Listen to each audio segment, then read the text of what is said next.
So hi everybody. All right. We're again at WAPI community webinar. I am Alexander Fridman, the founder and the CEO of company WAPI that helps with logistics and fulfillment all over the Europe, and probably someday we'll go also to Canada and maybe to United States, but not now. But still, we're very interested in this country. So we have found a guest, Kevin, who is specialist in Canada and UK, like Amazon markets. Hi, Kevin. Hey, Alexander, thank you so much for having me. I'm super excited to be here. Wonderful, wonderful. Thank you that you have accepted our invitation. It's very great for us. Absolutely, So, wouldn't miss it. You help Amazon sellers to expand their sales into Canada and UK. So tell us, like, just a brief info about yourself. How did you get to this point? Yeah, so I started out, which I'll talk a little bit about in the presentation, but basically I started out as an Amazon seller. I was working for the man, so to speak, and invested into a private label product and tried a whole bunch of different things. And one of the things I found worked for me with growing was to go into international marketplaces, because I already understood how Amazon worked, and really it was just the money symbol was different once I was set up. So it's just those hoops you have to jump through on the front end, and we'll talk about today how to jump through those hoops with ease. Okay, wonderful. And so, and then you stopped your own business and started to do the marketing agency, right? So I do a little bit of both, actually. So still in the game. So as I like to think of it, as things are constantly changing in the Amazon world. So everyone who's watching this knows, like, Amazon's expectations change. Sometimes things with the algorithm change. Like right now, there's a lot of things with like categories are changing on us, or Amazon's starting to try to take over like attribution on the listing of like what copy can go on it. So I understand those frustrations, and I think it's important to keep a pulse on it, not just understanding it from the standpoint of helping people with it, but also understanding how it impacts people. So I do still sell on Amazon as well. But when you say that you were interested in other marketplaces, are you saying only about Amazon, other marketplaces, or not only Amazon? Great question. Great question. So one of the things I found, and we'll talk about this in the presentation as well, I do have a slide where I talk about this, is, I felt like, okay, there's all these different places I could go, because let's say I have a product, there's X amount of demand for that product. And if I wanted to start a new product, it costs a certain amount of money to invest in a new product, and you don't necessarily know if it's going to work or not. So sometimes it's good to take a product that's already existing and find new customers for it. Well, there is no other Amazon.com. The Amazon in the US is the big daddy, so to speak, or big mama, depending on how you want to look at it, of e-commerce. But the thing of it is, I was finding like, okay, but if I can get just a little bit extra here and there. And so I tried things like eBay, where I would spend time. At the time, people were talking about Sears.com when I first got started. I don't even know if that's even a website anymore, because the Sears at the mall by me is closed.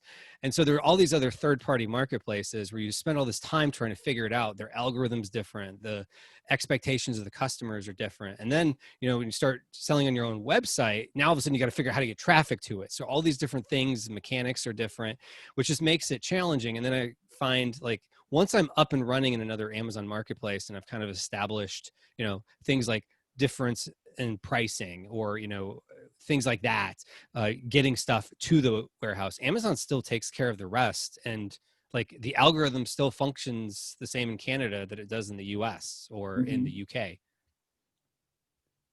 Okay, so in result, what percentage did you manage in your trading business to sell not on Amazon? Like what? Very little. It's Amazon. So it's more like, I like to look at things in terms of. I understand that Amazon is bigger, but everybody is interested in what is the percentages, like 90% Amazon, 10% all the rest. So I'll say this. So Amazon, if I take Amazon in the US as kind of the benchmark, last year it was about 35% bump in sales by going into Canada and the UK. Canada was about 15%. However, this year it's gone up, actually, because some of the challenges we've had in the US have not been quite the same internationally. And at least with the products I'm selling, I'm seeing more growth internationally than I am in the US. Okay. But you're now saying still about Amazon in Canada. Yes. And I would what say I'm about probably, other, to what answer your about question, it's probably Amazon? about 99% on Amazon Okay. platforms. It's like, Okay. as much as I want to get away from it, it's Yeah. hard to sometimes to get away from it. Okay, I know what to ask because everybody is thinking about it. Nobody can manage to move it. Everybody wants to have like 50% Amazon is 50%, Right. but nobody can manage it. Right. Now, one of the things that the international marketplaces have worked for me, I've found, and for a lot of the clients that I've helped, is in a way it kind of becomes a kind of a middle ground for, you want to get that diversification off Amazon.com, just in case, a listing gets suspended or if your account gets suspended. And generally speaking, things tend to happen by marketplace. So if Amazon takes down your listing in the US, and it's happened to me before, where Amazon, for some strange reason, their algorithm changes something, and all of a sudden they're going after pesticides, or in my case, it was potentially hazardous goods. I was still making sales in all throughout Europe and Canada on this particular product. And it was during its peak season around the holidays, but I was lost the sales in the US, but I was still making internationally. So it's kind of a middle ground, so to speak. They don't block you globally, right? They block your sales in one country. Generally, yes. Now, if you do something really egregious, maybe they'll block you everywhere. Yeah, But for nobody. most things tend to be marketplace specific. Like I know a lot of people. I know people that sell T-shirts that got hit last year when it was pesticides was the big thing. Like things that had nothing to do with pesticides they got hit with. And those type of things tend to be marketplace specific. So your listing might get taken down in the US and it won't necessarily get taken down internationally in almost every case I can think of. Okay, wonderful. So let's get closer to the topic that we have today. Let's How do it. to sell on Amazon in Canada. You can share your presentation with us and All let's. right. Let me go ahead and share my screen here. All right, so we're going to be talking about, like we said, selling on Amazon's Canadian marketplace, which I think is one of the most overlooked marketplaces. A lot of times people in the US say, I want to go to Europe, and I know I'm singing to the choir here when I say Europe is a great marketplace, and you should be in Europe, but I think people also tend to overlook Canada. And it could be, if you're selling and you're looking for ways to grow and you're not in Canada, chances are you're probably leaving money on the table. So just a little bit about me. I am Kevin, as we said, and I'm from Maximizing E-commerce is my company, and I have a service where I help people expand internationally into marketplaces, kind of like we talked about. Family man living in Palm City, Florida, which is north of West Palm Beach. So it's kind of like most people have heard of cities like Miami and Fort Lauderdale and West Palm Beach. And then there's the county north of that no one has ever heard of, and that's where I live. So I do have a podcast and a YouTube channel, and you've probably seen, if you've seen my podcast, I've had a lot of guests on that would be the type of folks you would expect to have on a podcast. Many are folks too that I try to bring on. They're just interesting stories. I even had my congressman on one time to talk about his, nothing to do with politics, but just his kind of backstory was pretty inspirational. And then I also have hosted quite a few virtual summits. There's a picture there on the bottom right of one of the virtual summits I held back in July. I've held actually 4 of them this year with a variety of topics to help e-commerce sellers. So like Alexander, I'm passionate about helping people in the e-commerce space. And you might have seen me on a few other different podcasts and YouTube channels. And here's a sampling of some of the ones that I have been on. So if my story sounds familiar, you may have heard it before. So basically, I got into this game of e-commerce by officiating high school football. And by football, I mean American style football. So, you got the pigskin and they run it down the field and they try to get the touchdown. So basically there's people wearing a black and white striped shirt, throwing yellow flags and blowing whistles and all that fun stuff. And that's me. So that's 2 pictures of me in there. Actually, the picture on the left is actually from the season I used. You are on the picture? Yeah, I'm the guy in the striped shirt. So as you can probably tell, I did it for 10 years. I don't do it anymore, but for 10 seasons, I was a high school football official, and they'll show the plays, like especially the big plays, on the local news stations here. And I can tell you probably count on one hand the number of times people have said they saw me on the news, even though I usually could find in the game I was in, like I would know where I was, but it was only because I knew where I was standing.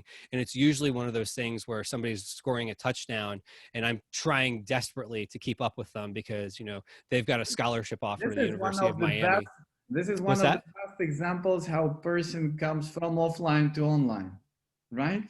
Yeah, exactly. Exactly. So, you know, we can get creative. So for people watching this that maybe haven't gotten started, that are just, you know, looking for inspiration, Mhm. find something you're doing that maybe could help fund you getting started. So like, it's not a lack of, as Tony Robbins would say, it's not a lack of resources, it's a lack of resourcefulness that keeps us from our goals.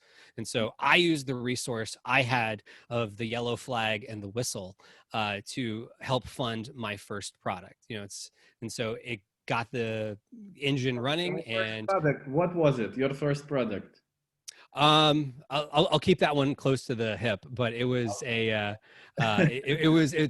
actually still live. So the nice thing is I was able to take that, and then I invested some more money along the way, but it was a good validation of concept. And um, it was, again, using something I have in my existing life to fund that. And what I came to find out, which we were kind of alluding to earlier, is really, I think it's a game of casting a wider net, because we get so caught up in, you know, a lot of people, there was this, I think there was the idea for the longest time amongst many Amazon sellers of just go all in on Amazon.com, figure it out.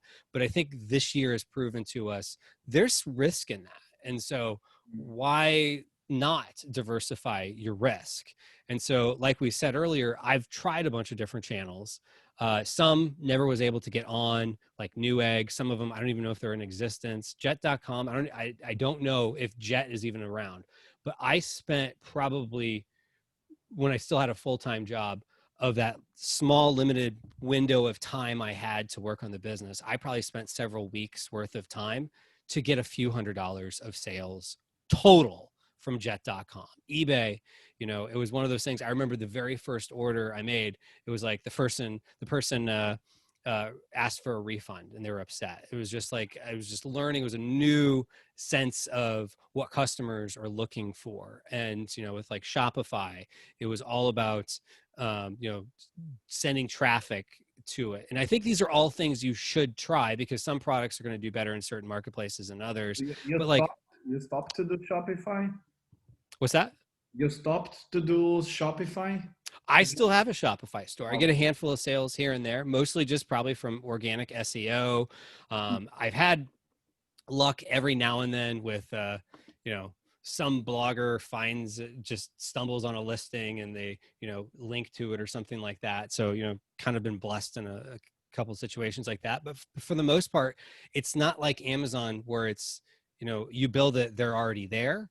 As you know, they said in the Field of Dreams, you build it, they will come. You come to find out when you build a website, they don't just come. And so there's all these challenges I was finding. So what I was finding, though, is at the same time of trying all these, going to some of the Amazon's other marketplaces was a great opportunity, at least for me, Mhm. because it gave me that opportunity to try different things. And so that's a screenshot there from actually a couple years ago Mhm. at the holiday season. I probably, it was taken on like the 19th of December. Probably could have done better if I'd taken the screenshot 4 days later.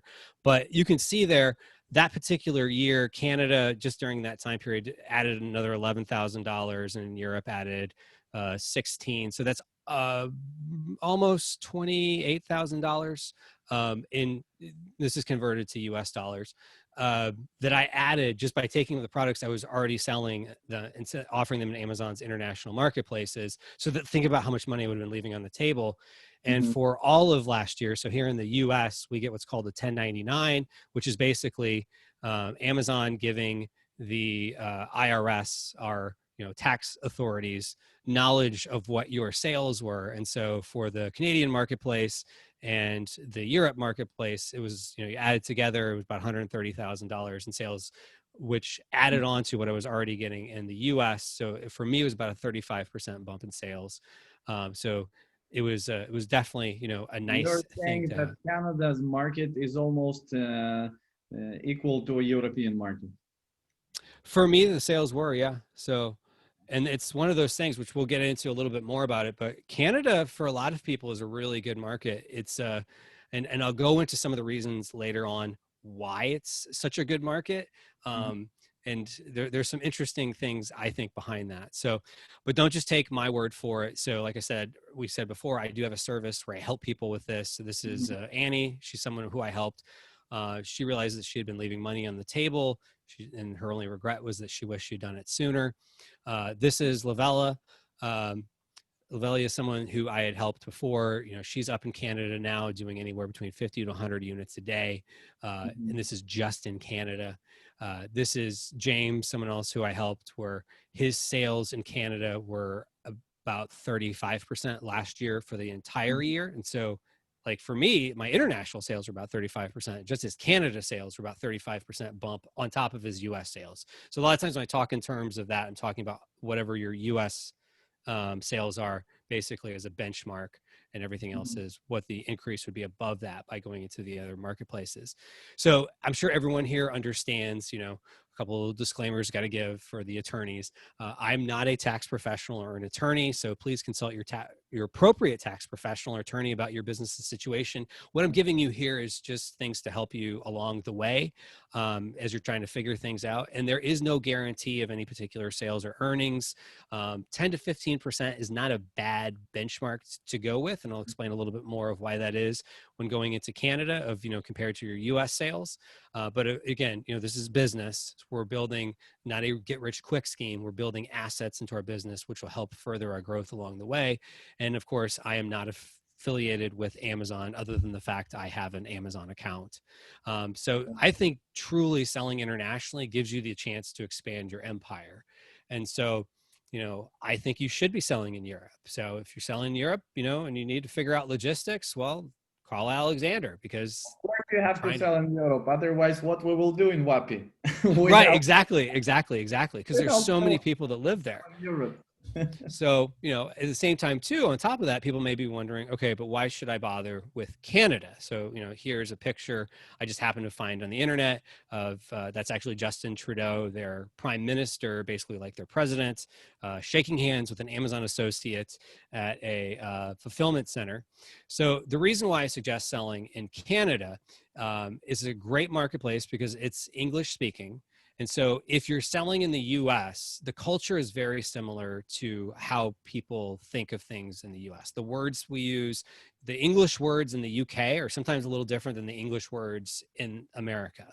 Whereas Canada, it's very similar to the words people use in America. In fact, Canada is actually the second largest country by landmass, but what's crazy is something like 75 to 90%, and I've seen estimates, I've never seen an official figure, but 75 to 90% of the population of Canada lives within 100 miles of the border. So what is that, like 62 kilometers? Or do I have that the other way around? So yeah, so I had that the other way around, but it's, you know, what is that, 150 kilometers? Ish. I think it's not near to the North Pole, right? Right, exactly. They're not living near the North Pole. They're living near like New York and Washington State and things like that. So they're very close to America. So a lot of our American culture is kind of rubbing off on Canada, but they do have their own unique friendliness and things of that nature. So for any Canadians watching, I do recognize Canada is its own sovereign nation with its own culture, but it is very similar to the US's, especially with buying habits. And I think the inventory logistics are fairly simple if you're already selling in the US. And so maybe that is something that Alexander wants to do, nudge, nudge, wink, wink, because I do think there is an opportunity. I have a question for you. Like, is it easier for companies from United States to start selling in Canada than, for example, for a German company to start selling in Canada? Or there is no difference? I think there's really no difference. And we'll get into the registrations here in a moment, but you know, they have offices. And the nice thing is if you ever have questions and you just want to call them, they're so nice and friendly on the phone. Now, if you don't want to deal with it at all, like we said, I have services and we can talk a little bit more about how people might inquire about that later. But yeah, pretty much if you're in the Western world, where, you know, you can sell on Amazon somewhere else, chances are you'll be able to sell on Amazon in Canada and have all the proper registrations and do everything compliantly, which I find to be actually easier than it is in Europe. Okay. And so another thing is the taxes are similar to how it's structured in the US, which I'll talk a little bit more in another slide, but I actually think it's actually even easier than it is in the US, or at least traditionally has been in the US. Amazon's taken over some of that in the US, but there's still a lot of gray area if you talk to tax folks, whereas things are a little more black and white of what you have to do in Canada. My Canadian accent just came out there, and I've only been to Canada like once in my life for like an afternoon. So I don't know why I have a Canadian accent other than maybe I'm talking about Canada. It's the topic of the webinar. Exactly. And the nice thing is they do have sponsored ads. I tend to find sponsored ads are less expensive, and a lot of the people I've helped with and spoken with tend to find that that's the case as well. There's just less competition there, so the ads tend to be less expensive. So just a quick little comparison. The population of the US is 330 million. The population of Canada is about 37 million. So when I say you could get 10 to 15% of your sales, for at least the same products, it may not be exactly, per product, on that, but if you had a portfolio of products on average, it's not unheard of to see 10, 15% for comparable sales of the same products. They have a dollar there. It's not the same as the US dollar. There is a conversion difference, which you got to keep an eye out for. You could have tax requirements. Like I still have to file in the state of Florida because I live in Florida. There's no way around that for me. You pretty much do have requirements for the GST, the goods and services tax, if you have at least 30,000 Canadian dollars, which is about 23,000 US dollars in worldwide sales. So for most people watching this, if they're going to Canada, they're going to need to register. And I don't think there's any reason not to. And then one of the things is, if you think about the US, sales tax is added on top of the selling price, unlike in Europe, where everything is included in the selling price. The VAT's already in there in most cases for consumer goods. Whereas in Canada, it's kind of a hybrid. So Amazon's going to, if you have your registration number, they will add the appropriate GST sales tax on top of the selling price. And then they will give you that money, and then you'll be responsible for filing at the end of the year. However, you get credits. So things like there's, GST taxes you have to pay at the border when your goods cross into the border. You have to pay that. That is a credit. So basically, your customers are paying you back. And unlike in Europe, where you have to figure out the VAT in your margins, this is on top of your selling price. So there's no having to worry about like, how's this affecting my margin if one province is a little bit higher tax than another, because the customer just pays the extra amount. So GST is something the same as VAT, right? It's very similar, other than it's on top of the selling price as opposed to included in the selling price. Okay. Yeah, but it's like VAT in the sense that you get the credits. And there's a couple other things that you might get credits for. Like, for example, Amazon charges GST on top of the fulfillment fees in Canada. So if you have FBA fees, they will charge you GST, but that is a credit when you go to pay. So you're subtracting from. So in essence, your customers are paying you back for that. But again, you said in the end of the year, so you manage all the taxes and all the credits together only once a year? Yes, until you have $1.5 million Canadian dollars in sales in Canada, then they will most likely ask you to do it quarterly. Because in Europe, you must do it like every month. Oh yeah, there's places you have to do it every month, but in Canada, they do it only once a year? The federal government in Canada only requires, and you're only filing for most people, there are 4 provinces, just in full disclosure, there are 4 provinces that aren't on the federal system. That's kind of a gray area, which I suggest talking to a tax professional about, but at least what is black and white required, it's registering for the GST, and that is once a year. When you go to register, there's a checkbox. If you wanted to do monthly, they will allow you to do it, but there's no reason I could think of just because the cost of compliance and the headache. And you don't have there any other code for importing goods, for import taxes? You don't have to get another number? It's, well, yes, good point. So it's you also are going to get what's called an import export account, which we'll talk about the registrations here in a moment. Okay. But you're getting basically, it's all kind of, it's kind of like with VAT, your your EORI number is the Right. same as your VAT number in whatever country it is that you have the EORI. It's similar to that in Canada. And Okay. so it's all kind of like tied together. It's nice and clean. Whereas at least in the US, every registration number is completely different and every agency lives in a different silo. Um, I love the US government if anyone's watching, but there's just, Okay. I like the way they've structured their registrations in Canada. I'll just say that. Mhm. So the process of launching into new marketplaces, which we'll go into a little bit more depth into here in just a moment, but it's a pretty much it's a checkbox, and so you don't have to worry too much about writing all this down. I do have, if you wanted to go to canadachecklist.com, I do have a checklist where I'll walk you through step by step how you could do all this yourself. Mhm. But then after you go into Canada, rinse and repeat, and start going into other marketplaces like Europe, maybe Japan, maybe Australia. Amazon is emailing me almost daily right now about Singapore and UAE and other ones. So Okay. there's a world, literally a world of opportunity selling internationally on Amazon. Um, so what you want to do is first validate if your products will sell. So whatever your favorite tool is, I've got Jungle Scout here on the screen. It could be Helium 10 or whatever you use to validate. Mhm. Look and see if products like yours are selling. So just keep this in mind. If your product sells in the US and similar products are selling in an international marketplace, it's at least worth trying with even just a small batch of inventory. So you could just take, if you have 1,000 units coming in on an order from a factory, maybe take a case or two and send it in to Canada just to try it out. And then once you have data, you can go from there. So the first thing you got to do after that is register your business. And usually it takes about 4 to 6 weeks. The process is pretty simple. It's pretty much fill out a form. And as long as they don't have any additional questions, you fill out the form, send them your articles of incorporation or whatever You your. can do it everything online. Unfortunately, no. They are still in 1997 technology, so you have to fax it to them.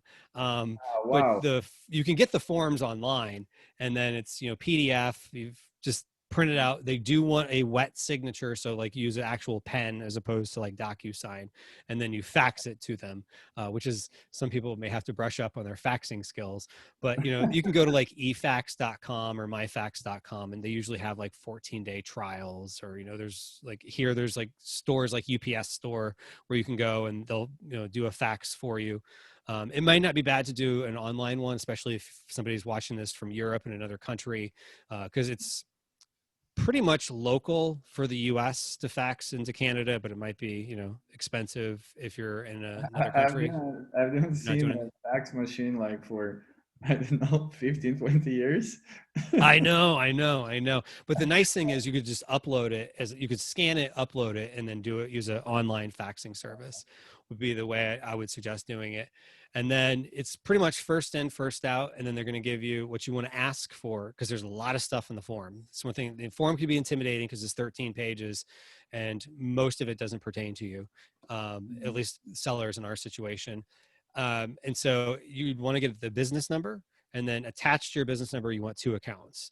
You want to get the GST, HST, which is the goods Mhm. and services and the harmonized sales tax, all that sales tax stuff. And then you want to get the import export account. So that way it would allow you to get your goods across the border. And it's basically all those two accounts are really just your business number, and then a code on the end, which after a while you figure out like one is RT and one is RM, and then like Mhm. a certain digits. But by the RT and the RM, you'd know which one's which. And if you weren't sure, if you couldn't remember, you could always just Google it and you know what it is. And so But and there then is when you, there is no such possibility as in Europe that you don't have to establish a company. You can just get the GST number yeah, theoretically, if you could register as a sole proprietor, to but register. Yeah. you could register as a sole proprietor, or I think in Europe they might call it sole trader, at least in the UK. So Yeah. basically, you could register your entity, and I've registered entities from the US and Australia and Yeah. wherever, with Canada, because, you know, we've got trade arrangements with them. And then if you didn't have an entity, like you're just a person selling, I'm not a No, for lawyer, example, but I would suggest you probably want to get an entity. yeah, if you are a state, you have your entity in United States. Mm-hmm. Do you have to register one more entity in Canada, or you can just get No, a CC no, number? great question there. So, for example, I have my entity, and I just registered that. Or, you know, I just brought on a new client the other day who, you know, he's in Utah, so we're going to register his Utah company Right, in Canada. And right. so he's just going to have there's actually, they have 3 offices that handle what they call non-resident filings. So Did because you have such cases with European companies? Like somebody from Spain entity that gets GST Mhm. number and import-export number in Canada? Yeah, so the best thing to do is just go on to google.com, look up non-resident inquiries GST. And Okay. so there's a page where you put in either the state if you live in the US, or the Mhm. country you live in if you're outside of the US. And there's 3 different offices. And for whatever reason, you have to send it to the right office. And so if you lived in Germany, you would just look and see what is the office for Germany. And then you would just send in your stuff Mhm. for Germany. So, like, for example, I recently helped someone with Denmark. And Okay. so and he didn't send the exact right Denmark certification. And they knew that because someone in the office at that particular office, I guess, spoke or could read Danish to know, oh no, we need X form. And so we had to send back a different form. And so Okay. they are very well informed, and uh, they're able to help you with at least for, let's just say, most Western countries. I'm sure there's probably some exception, but I've seen some countries I'd never even heard of on that list when I've Oh, looked at it before. like Latvia. Latvia. Well, Latvia is still is in the EU, right? Right. So Yeah. Latvia, I'm sure, is on that, since EU, everything's kind of under one umbrella. But it's more like We're you know, maybe some we are South Pacific islands that no one's ever heard of before. Latvia is in EU since 2004, already 16 years. So Nice, nice, nice. Cool, cool.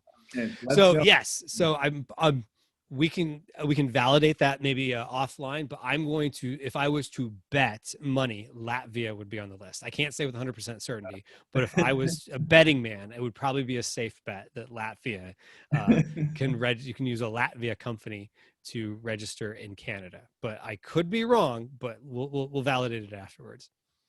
Okay. Um, so then the next thing you want to do is you want to add your listings into the Canadian marketplace. You can either add them individually, or, you know, use a bulk upload. If you're comfortable using flat files, you could do it either way.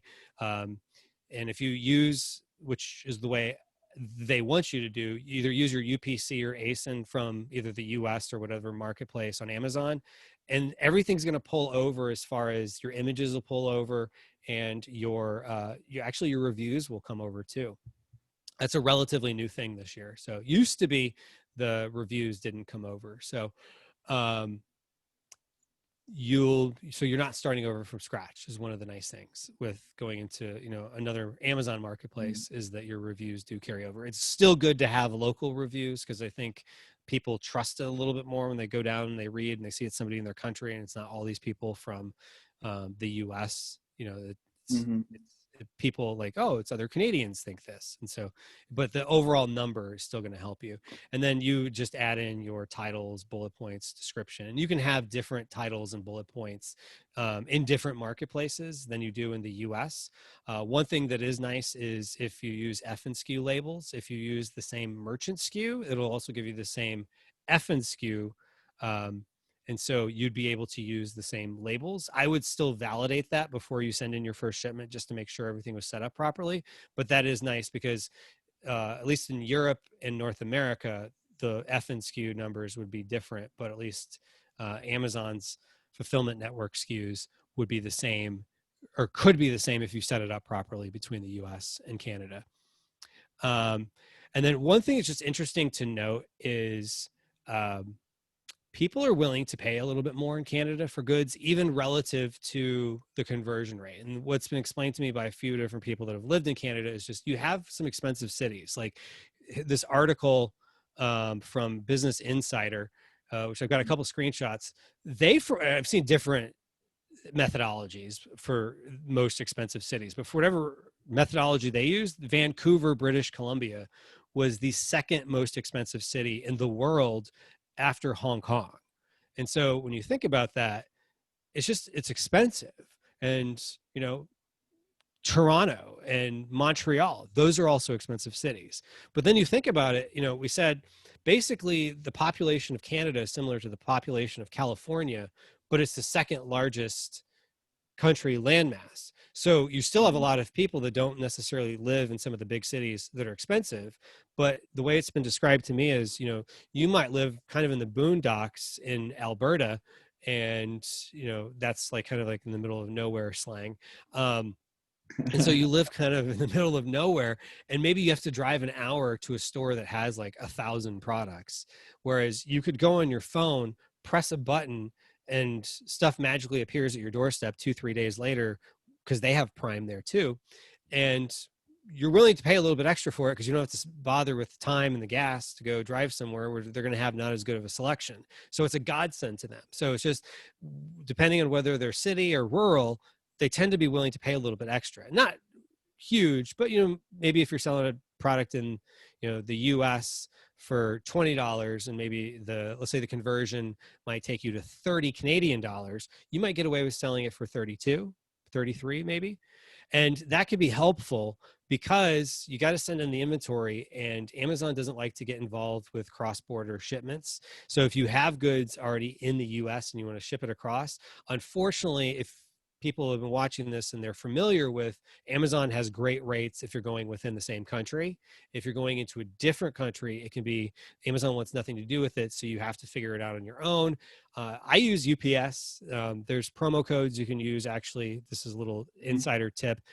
Use promo code EASY or promo code FAST, EASY, EASY, or FAST, FAST on ups.com. And you could try that actually. It seems to work all throughout the US, and it's been working for years.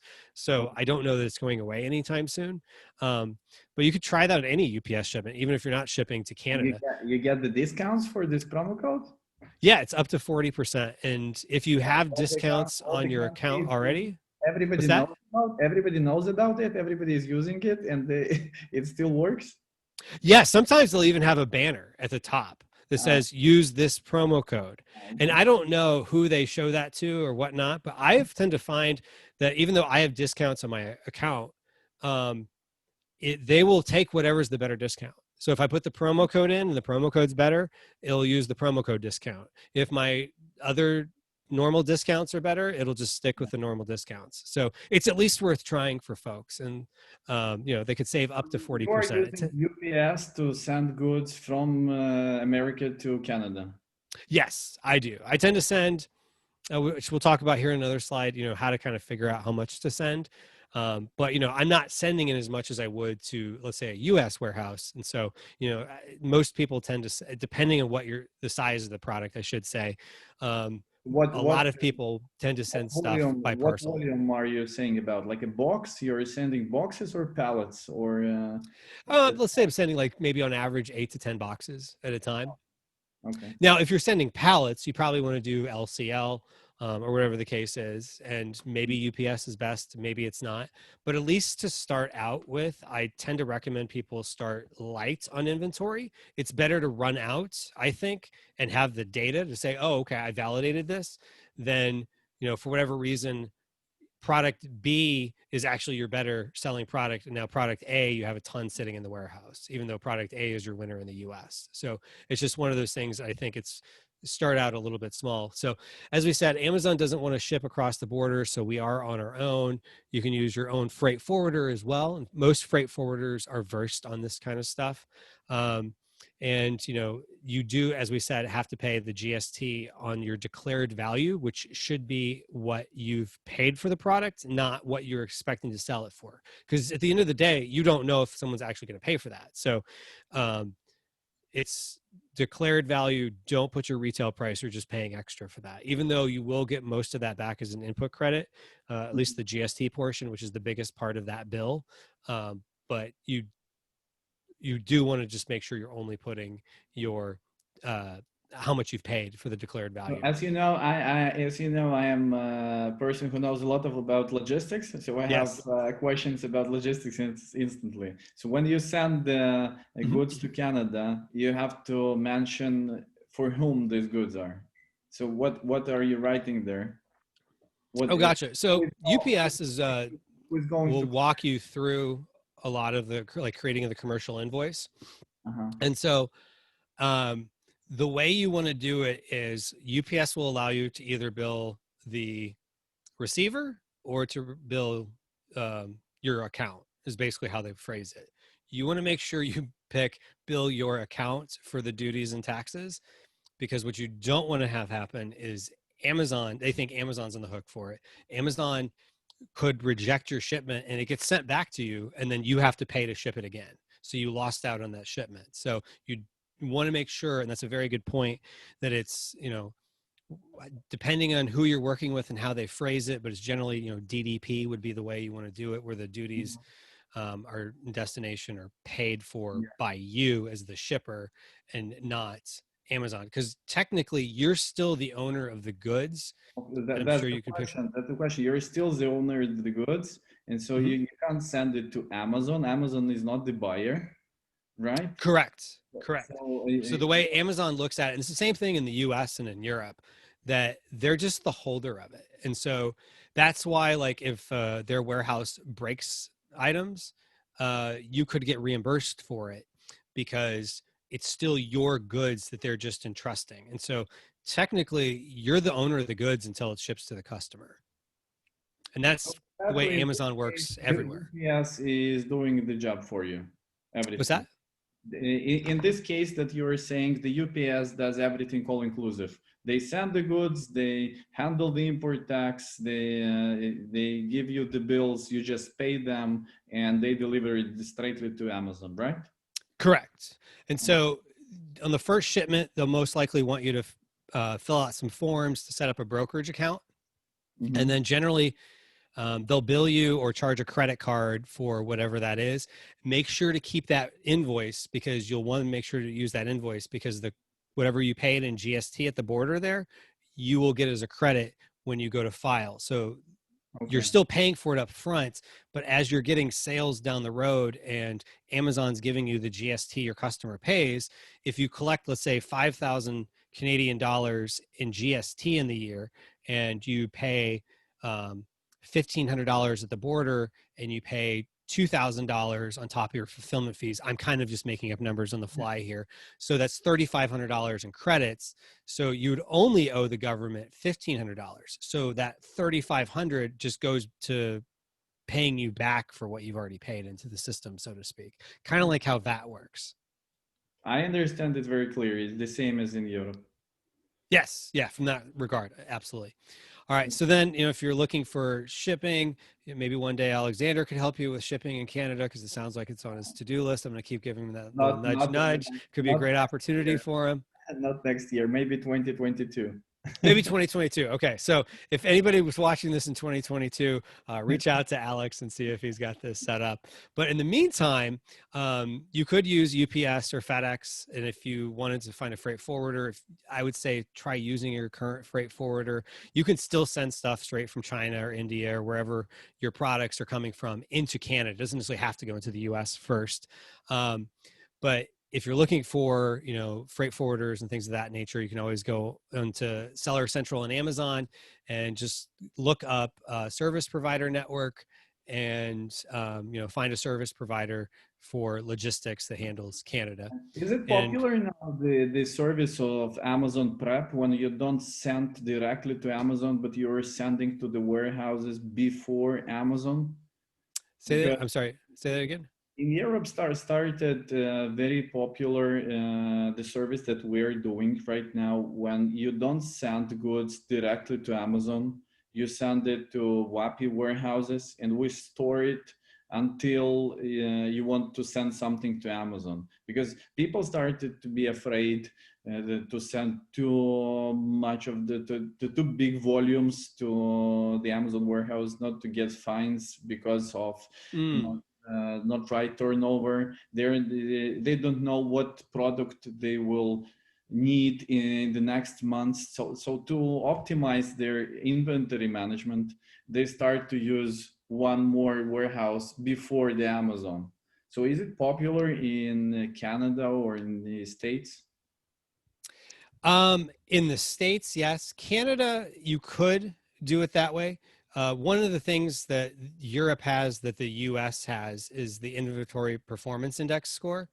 Right. And basically that can really hurt you if your score gets below a certain number, and they keep seeming to raise the threshold. And I see a lot of different client accounts, and I've yet to figure out some of the math, even though they show you like this bar graph of like how they're calculating the score. I've seen a lot of different people's scores, and I can't make sense of it in a lot of cases of why does this person have a score of 800 and this person's 490, but yet the numbers on the person that's 490 at least look on paper like they're doing better, and their turnover is better than the one doing 800. So I'm not sure on how they come up with that.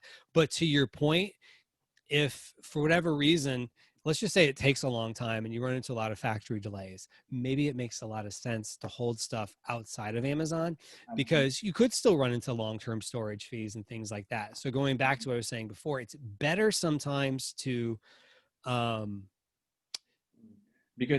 small. Right. For example, in Europe, the prices for storage in Amazon are like twice bigger than WAPI. So I would say hold as much as you possibly can in WAPI, which would make sense. And so it's just, you got to look at what it is that you are doing. And so like, for example, like for me, I got to start looking into, to next year, I've got somebody registering me for an EORI number into Germany. And so I'm going to start doing prep work in Germany. So I'm going to be calling Alexander to figure out storage and prep work for Germany, so that way I can not lose out on mainland Europe. So it's kind of in some sense kind of like that, where you got mainland Europe and UK are going to be different, like the US and Canada are two different countries. But point being, you could do a couple different things. A lot of people will store things in the US and then ship it across the border. And some of that is they don't need the additional warehouse because they're storing in States. I understand. It just depends on how much volume you're doing and what's going to make the most sense. And some of it is just really a numbers game, figuring it out. What is your cost of storage and versus the cost of transportation? And I tend to believe that in Canada, some of that additional cost of transportation can be picked up by the customer by charging a little bit extra. It depends on your product and it depends on the market you're in, but in a lot of cases you can. But at that same time too, like, if you've got, a product that's moving pretty heavily, maybe when you don't want to store it all on Amazon, and maybe I know there are some clients I've worked with that, they have stuff, they have a lot of merchant fulfilled orders they're doing, then you'd probably want to figure that out. And so sometimes it just makes sense too, like, does your product make sense for FBA? Okay, wonderful. Cool. I have too many questions, so I make you go slow on your presentation. No, this is great. You ask very good questions, and I'm sure a lot of people have a lot of these same questions. So this is great here. So, all right. So just we'll get to wrapping up here soon, but just one of the things people want us to think about is, how much to send. And as I said, I like to say, start small, test it out. If you're ordering a container load for the US, you don't need to order another container for Canada. Start small, validate, and then you can use that data to, from as a baseline for future purchases. And then, think of it this way. If you're expecting that you might see 10-15% of your US sales in Canada, well, you need 10-15% of the stock. And so you don't need to order all as much. And some people will just say, I'll just take of my next order a small chunk of it and send it into Canada. So they might not even be ordering anything extra. Now, some people might say, but then wouldn't I have to order more often? Well, ideally, you're also getting disbursements more often because Canada is now paying you every 2 weeks, just like Amazon is in the US is. And then, you could ask your suppliers potentially to divide up, if it makes sense, numbers wise, where maybe you do end up having, whatever you're sending, a portion going to the US and a portion going to Canada. And maybe you're using a third party warehouse like a WAPI to when they're eventually in Canada. So for those watching this in the future, when WAPI is in Canada, you could be potentially using their services.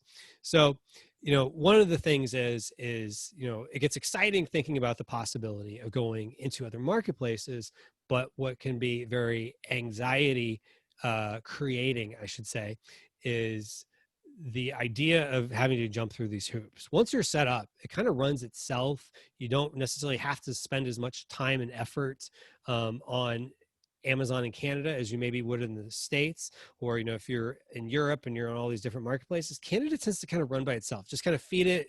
I only check my PPC every couple months because I don't have as many impressions as I have in the States, but it still is a significant amount of revenue for my business, and I can take that money and fund it into other growth areas in my business. And so I tend to find it's an accelerator of growth. And so if you're saying to yourself, I'd like to have some sort of help, we got a couple different options for you. 100% for free. You can just go canadachecklist.com. We'll walk you through the steps that we talked about here, and you can get delivered to your inbox. And then if you are curious about finding out more, if some sort of maybe a done for you service or even a done with you type of service where we kind of help you and then point you in the right direction, you can always message me, send an email to hello@maximizingecommerce.com, and we'll be more than happy to help you out. And just let me know you heard me here. And Alexander, I appreciate you having me. So I wish everybody happy international selling. And thank you very much, Kevin. I'm sure people will use your service because Canada is a big market, 37 million people there, and of course it's not as big as United States, but still now people are searching for all the countries where you can expand, all the marketplaces where you can expand it. As you said in the beginning, if you have a great product, if you have found a product, it is very logical to start expanding to new markets. So hopefully in some time, WAPI will help people to do the logistics in Canada, and Kevin will help people to expand to more European countries together. Yes. Good deal. Well, I appreciate you having me. This is a lot of fun. I always like helping people with this. Thank you very much. I have several questions at the end. I'll make it a little bit shorter. The first question is how to be successful in e-commerce. Can you give our audience a short takeaway from your online journey? And now you know a lot. Some time ago, as you showed us on the photo, you knew nothing about online. So now when you know it, what will be your takeaway for everybody? How to be successful in online business? Yeah, I think a lot of it just comes down to mindset. We get so caught up in the tactics and what's the latest hack and what do I got to do, that it's really comes down to having the mindset of I'm going to figure it out. Kind of like we talked about before, Tony Robbins said, it's not typically a lack of resources, it's a lack of resourcefulness. So, get as resourceful as you can, start thinking outside of the box, talk to other people, and find other people that are doing what you want to do. And it becomes more just a normal thing when you find people that are just a little bit ahead of where you want to be. So have mindset that is called, I'll figure it out. Exactly. Cool, I like it. The second question is what not to do. So probably you had some mistakes and maybe a lot of them, like everybody, entrepreneur. So can you share something like short takeaway, what not to do on your journey in e-commerce? Yeah, one of the things I would say is, you know, have a long-term view and don't get too caught up in the short term of things. Um, you know, I do think a lot of people right now are kind of playing, and this might be a controversial statement, but some people are kind of playing fast and loose with some of like Amazon's rules. At the end of the day, it's their platform. And so, you know, you got to play by their rules. Sometimes it's hard to know what their rules really are, but you know, if you think of it in what is in the best interest of, you know, Amazon, you, and the customer, if you kind of think of that intersection of the three, you'll tend to make the best decisions. And so when we get too caught up in the short term of, I just want to rank and I just want sales and I just want whatever, and we're not thinking about, you know, how that might affect the other two, that's where I think sometimes people can get themselves into trouble. And you know, just always think long term and have the, you know, short term and long term goals. Okay, so don't chase like short wins, short results. Think for a long journey. Yeah, exactly. So, you know, I've seen it happen before I even got into Amazon with other things in, you know, the online world. All it takes is if your business is Mhm. based on how the algorithm operates today and not And then algorithm changes, and then algorithm changes, now your business is gone. So, you know, I like to think in terms of, you know, it, as long as you're focusing on fundamentals that you're inventing, or you're not necessarily inventing, but you're marketing a product and positioning it in a way that lets people know that, you know, with integrity, this is something that they want more than the money they have in their pocket, that the value exceeds, um, it becomes worthwhile for them. That if you focus on that general mindset, I think in the long term things are going to be better, because I've seen it happen. Lots of different changes where all of a sudden somebody in some conference room at Amazon or Google or somewhere else suddenly decides we're going to change this, and all of a sudden everything's different. So the people that get the most caught up in the hacks of the moment are oftentimes the one that gets swept away when things change. okay, wonderful. Thank you, Kevin, very much. You accepted our invitation, that you're here. Thank you for this great webinar. A lot of new things for me about Canada. I didn't know anything actually before, so now I understand that it's not scary. It's pretty, everything is pretty the same. So every seller can easily add one more country with big population and start earning money there. And Exactly. I like the second name of this webinar, and I'll call it, I'll figure it out. Love it. I wish everybody to figure out how to earn money in e-commerce. I want to say to everybody that WAPI will help you to figure out how to do the fulfillment in all the European countries. I repeat and tell you again that we have a prime speed delivery in most of the European countries. In Spain, in Italy, in Germany, it's 24, 48 hours delivery. So contact us. We will help you to accelerate your sales, and contact Kevin. Kevin will help you to accelerate your sales in Canada and other international markets. Awesome. Thanks so Thank much you. for having me. Thank you for being with me today, Kevin, and thank you, everybody. Good luck.